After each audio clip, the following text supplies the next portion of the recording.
প্যাপিলাইটিস বলে চোখের একটা সমস্যা হয়। আ এখানে দেখা যাচ্ছে আমাদের যে অপটিক ডিস্কটা আ সেটা সুইলিং হয়ে যায় প্যাপিলাইটিসে এবং আমরা যখন চোখ নাড়াই তখন ব্যথা করে। তাহলে ডানে বা বামে যদি চোখ নিয়ে যাই সেটা ব্যথা করে। চোখের যে দৃষ্টিশক্তি থাকে স্বাভাবিক দৃষ্টিশক্তি আ সেটা কিন্তু কমে যেতে পারে বা কমে যায়।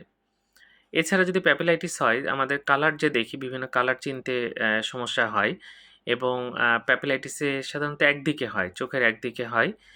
এটা কিন্তু পরীক্ষা করে কিছুটা ধারণা পাওয়া যায়। আমরা যদি অপথ্যালমোস্কোপ বলে একটা মেশিন আছে, সেটাতে যদি আমরা পরীক্ষা করি, তখন কিন্তু এই জিনিসগুলো বোঝা যায়।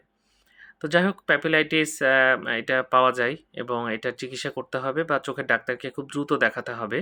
কারণ আপনি যদি না দেখান চোখের কিন্তু এটা বড় রকম একটা সমস্যা দেখা যেতে পারে। এছাড়া আমরা ফান্ডোস্কোপি করে বিভিন্ন রকম ফাইন্ডিংস পাই চোখের ভিতরে। তো এটা এরকম যদি চোখে কোনো চেঞ্জ পাওয়া যায় খুব দ্রুত চোখের ডাক্তার দেখাবেন। ধন্যবাদ সবাইকে।